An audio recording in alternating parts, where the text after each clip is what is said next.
오늘 말씀의 제목은 영원한 하늘의 씨앗을 줍는 사람, 이렇게 정해보았습니다. 우리가 이 씨 뿌리는 비유에 대해서는 그동안 여러 차례 말씀을 들었을 것입니다. 그래서 저도 사실은 이 본문을 가지고 설교도 여러 차례 했었고 너무 익숙한 그런 내용이라고 생각되었습니다.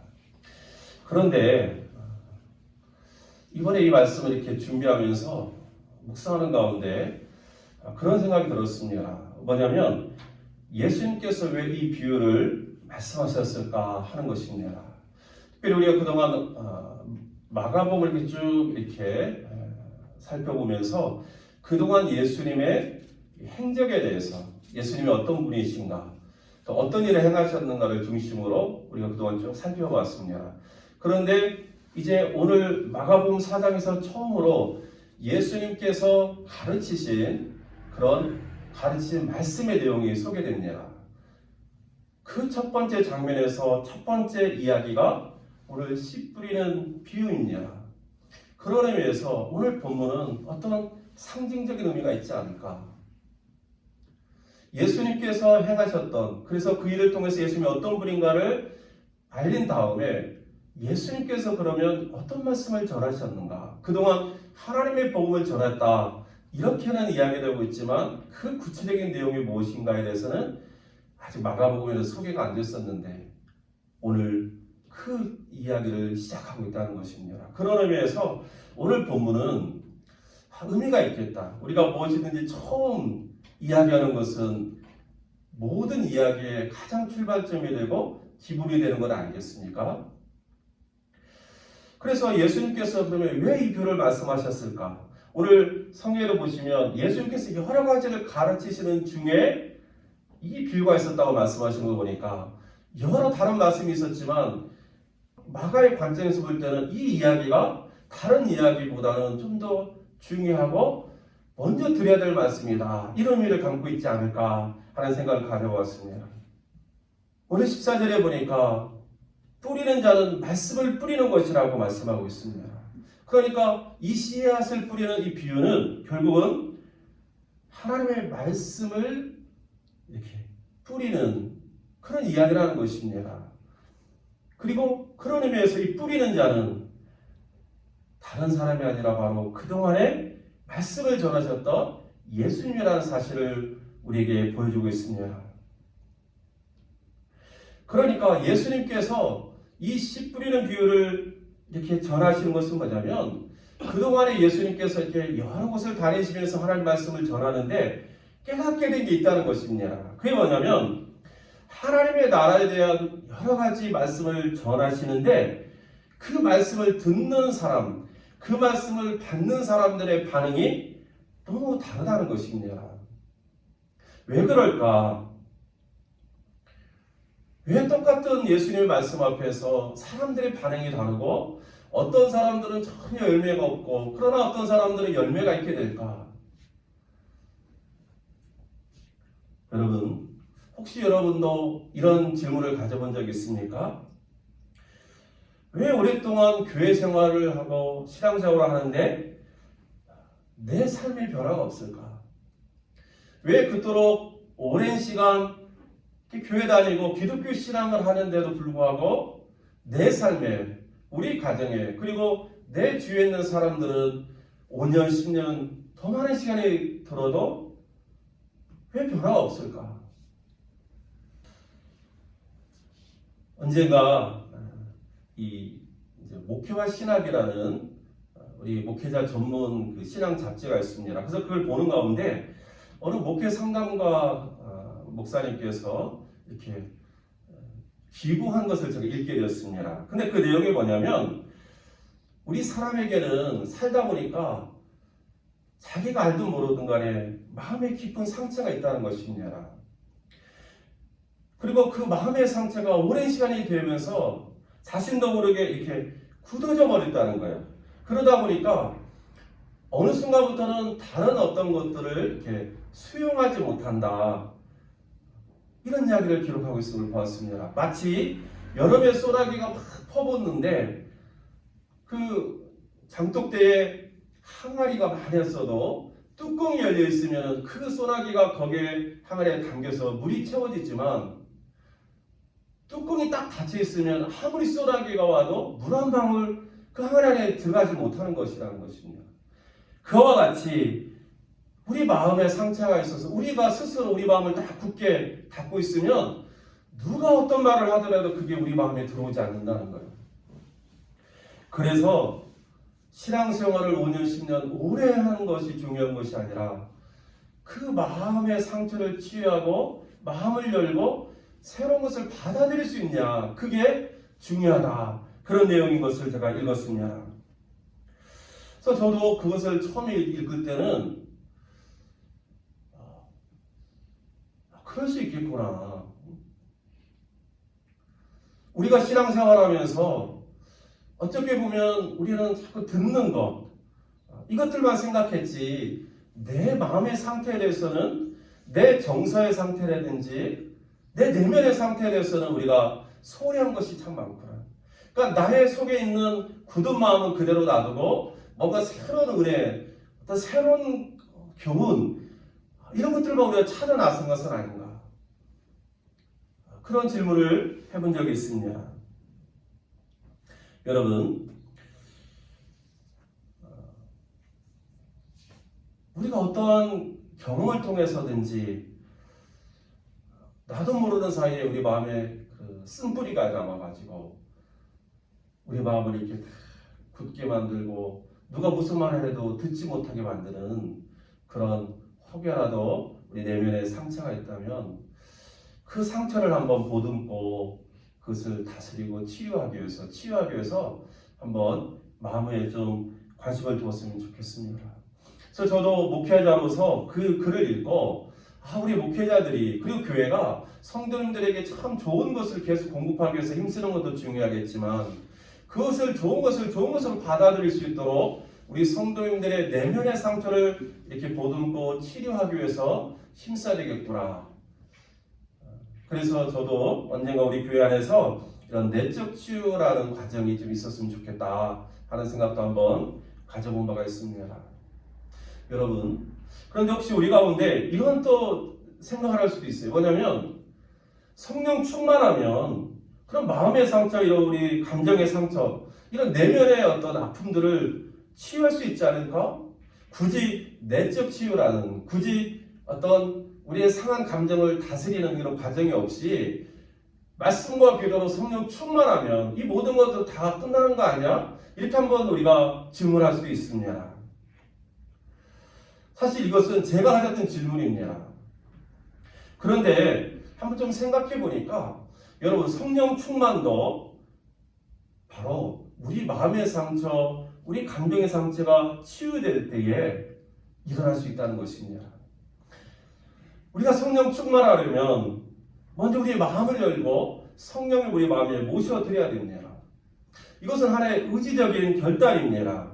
그런데 조금 전에 말씀드린 것처럼 마음의 상처나 감정의 상처로 마음이 굳어있는 사람은 그 외부로부터 어떤 것도 받아들이려 하려는 의지가 없다는 것입니다. 그러다 보니까 마음을 열고 성령님을 받아들이지 못하는 것입니다. 성령 충만하게 되면 우리 마음의 상처, 감정의 상처, 내면의 상처들을 치유할 수 있지만 성령을 받아들이지 못하기 때문에, 성령 충만하지 못하기 때문에 그 다음에 이런 우리의 내적인 상처도 치유할 수 없기 때문에 계속해서 변화없는, 오히려 더 굳어지는 그런 삶을 살 수밖에 없다는 것입니다. 사랑하는 성도 여러분, 우리가 말씀도 읽고 기도하는 것도 중요합니다. 그러나 또 한편으로 내 마음의 상처를 치유하는 것도 중요하구나 하는 것도 한번 같이 생각해 보았으면 좋겠습니다. 그런데 우리가 우리 내면의 상처를 생각할 때에 우리는 뭐가 생각이 납니까? 내 마음의 상처 있고 내 감정이 상처 입었을 때 딱 드는 생각이 뭡니까? 그것은 그동안 살아오면서 나를 힘들게 했던 사람, 내 마음을 상하게 했던 누군가의 말 한마디, 또 내 감정을 아주 상처를 주었던 어떤 사건들, 우리 이와 같이 외부에서 내가 받았던, 외부로부터 내게 임했던 이러한 나쁜 생각이나 나쁜 기억들을 우리는 떠올릴 수가 있습니다. 이것들이 나를 상처 줬다. 맞습니다. 그런 것도 하나의 원인입니다. 그러나 우리가 간과하지 말아야 또 다른 이유가 있다면 그것은 바로 우리가 짓고 있는 죄의 문제라는 것입니다. 여러분, 우리가 하루하루 짓고 살아가는 그 죄가요, 우리 마음에 상처를 주고 우리 감정에도 상처를 주고 있음을 여러분 깨닫습니까? 우리가 짓는 이 죄 때문에 관계가 나빠지고 그것이 하나님과 우리의 관계뿐만 아니라 사람과 사람의 관계도 나쁠 수 있다는 것입니다. 예를 들어서 아담과 하와가 범죄했을 때에 아담과 하와의 몸과 마음과 영혼이 병들기 시작했던 것입니다. 그러므로 우리의 내면의 상처를 생각할 때에 우리가 딱 떠오르는 다른 사람으로부터 내가 받았던 상처와 그런 아픔들만을 기억하지 말고 오히려 더 은밀하게 어쩌면 더 근원적으로 나를 괴롭히고 있는 죄의 문제를 여러분 한번 돌아볼 수 있기를 원합니다. 그리고 우리의 이런 내면의 이 죄의 문제를 해결할 수 있는 것은 하나님 앞에 겸손하게 회개하는 것밖에 없다. 하나님 앞에 나의 죄를 고백하고 나의 허물을 고백하고 나의 부정함을 고백하면서 하나님 앞에 용서를 구하고 그러는 가운데 하나님이 주시는 위로와 치유를 경험할 때에 그 은혜의 힘으로 우리는 다른 사람들과의 관계도 치유하고 회복하면서 점점 우리의 마음의 상처, 감정의 상처, 이런 내면의 상처들을 치유할 수 있게 될 것이고 그런 긍정적인 힘이 마침내 하나님의 말씀도 또 여러 좋은 것들도 마음껏 받아들일 수 있는 출발이 될 수 있을 것이다. 여러분, 그런 의미에서 진정한 회개가 없는 신앙은 우리의 삶을 변화하기가 어렵다. 말씀과 기도의 신앙생활이 우리의 영적인 삶에 연결되기 위해서는 먼저 내 내면의 상태, 나의 영적인 상태를 돌아볼 이유가 있다 하는 것을 오늘 우리가 말씀을 통해서 한번 생각해 보시기를 원합니다. 여러분, 오늘 이 예수님의 비유의 말씀을 처음 들었던 그 당시 이스라엘 사람들의 상황이 어떻습니까? 그 당시에는 로마의 압제 아래 있었습니다. 한 나라가 다른 나라의 압제에 있다는 것은 너무나 고단하고 피폐해지고 상처투성이인 삶밖에 살아갈 수가 없는 것입니다. 또 그 당시 종교 지도자들은 형식적인 율법주의로 생명을 잃어버린 종교생활로 그 당시 이스라엘 백성들을 억압했습니다. 우리가 그동안 살펴본 것처럼 예수의 말씀은 생명력 있는 포도주와 같은 그런 변화를 일으키는 말씀이었음에도 불구하고 그 당시의 서기관들의 이야기는 아무런 생명력도 없고 죽어있는, 오히려 사람들을 더욱더 억압하고 율법주의에 가둬버리는 그런 말씀이었다는 것을 우리가 살펴본 바 있지 않습니까? 그래서 예수님께서 마태복음 11장 28절 이하를 보면 수고하고 무거운 짐진 자들아 다 내게로 오라 내가 너희를 쉬게 하리라. 이때 이 수고하고 무거운 짐진 자들이 누구냐면 그 당시 이스라엘의 종교 지도자들로부터 이 형식적인 율법주의에 매여가지고 그 율법의 조항을 지키고 지키는 것이 너무나 수고하고 무거운 짐이 되었던 그 시대 사람들을 향해서, 이스라엘 백성들을 향해서 주님께서 말씀하신 것입니다.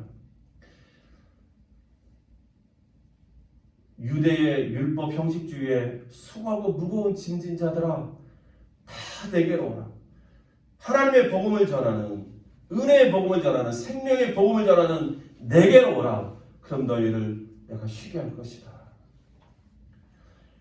나는 마음이 온유하고 겸손하니 나의 멍에를 메고 내게 배우라. 그리하면 너희 마음이 쉼을 얻으리라. 이게 바로 그런 말씀입니다. 예수님께 나아가면, 예수님을 배우면 복음을 얻을 수 있기 때문에, 생명을 얻을 수 있기 때문에 껍데기밖에 없는 율법주의에서 벗어나서 너희는 쉼을 얻을 것이다.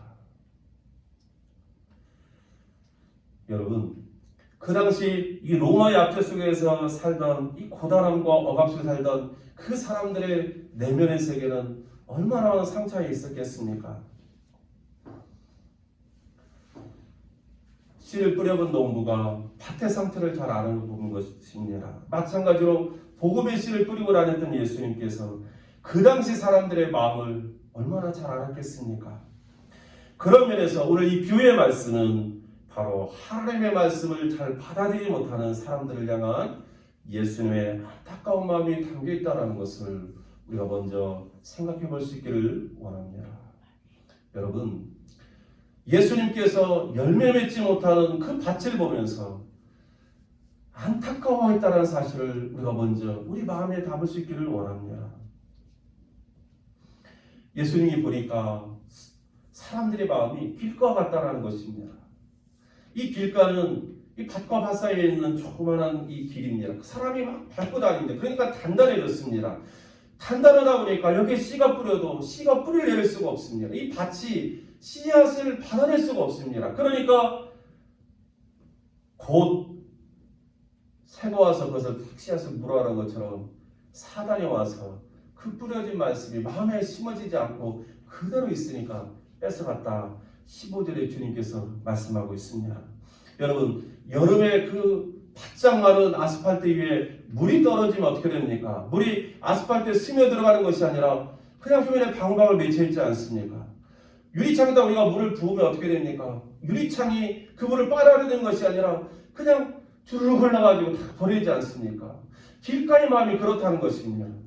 사람들의 마음이 너무나 굳어 있으니까 하나님 말씀을 뿌려도 그 말씀이 심어지지 않고 그냥 그대로 그냥 뚝뚝뚝 떨어져 있는 거예요.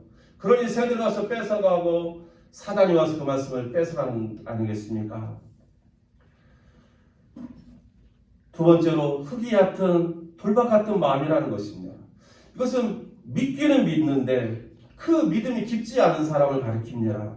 오늘 16절과 17절에 보니까 돌밭에 뿌려졌다는 것은 이들을 가리킴이니 곧 말씀을 들을 때에 즉시 기쁨으로 받으나 그 속에 뿌리가 없어 잠깐 견디다가 말씀으로 인하여 환난이라 박해가 일어나는 때에는 곧 넘어지는 자라 말씀하고 있습니다. 믿음이 있어서 처음에 말씀을 듣긴 듣는데 오래가지 못하는 것입니다. 환난이라 박해와 같이 어려움을 당하면 말씀을 곧 잃어버리는 사람들입니다. 우리 가운데도 이런 경우가 있지 않습니까? 개인적인 어떤 이기심 때문에 내가 신앙생활 하면서 좀 뭐라도 좋은 것 얻어보려는 마음으로 신앙생활 했는데 오히려 신앙생활 하면서 어려움이 생기면 쉽게 그 말씀, 그 믿음을 포기해버리고 떠나버리는 사람, 바로 그런 사람들을 이야기하고 있습니다. 세 번째로는 가시떨기 같은 마음입니다. 여러분, 이 가시떨기는 뭐냐면 이 밭을 기경해서 갈아엎습니다. 그런데 아직도 거기에 뿌리가 남아 있습니다. 그러다 보니까 여기에 뿌리가 이렇게 씨가 뿌려지면 그 땅 속에 있었던 아직도 남아있는 그 뿌리가 막 자라오릅니다. 이게 그 이스라엘에서 이런 그 풀들이 자라면, 가시떨기 자라면 한 1m 60 여기까지 이렇게 자란다고 합니다. 그러니까 상당히 커지는 것이죠. 여기에 씨앗이 뿌려지니까 씨도 자라지만 이 가시떨기도 함께 자라는 것입니다. 근데 예수님께서는 이 가시떨기를 무엇으로 비유했느냐? 세상 염려, 재물의 유혹, 여러 가지 향락과 같은 욕심이라고 말씀하고 있습니다. 말씀을 듣긴 듣는데 세상살이에 관심이 많습니다.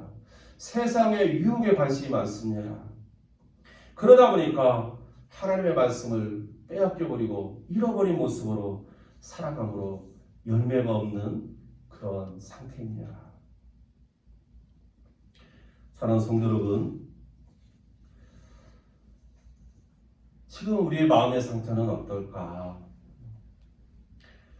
길과 같은 마음, 믿음이 없어서 말씀을 들어도 상관없이 여기는 우리의 마음 상태, 또 흙이 얕은 돌밭과 같은 마음, 믿음은 있으나 쉽게 말씀을 잃어버리는 우리의 모습, 가시떨기 같은 마음으로 세상 살기에 바쁘고 세상 살기가 힘들고 세상의 염려와 유혹에 마음을 빼앗겨서 말씀이 힘을 잃어버리는 우리의 모습, 혹시 이 가운데 우리의 모습이 있지 않는지.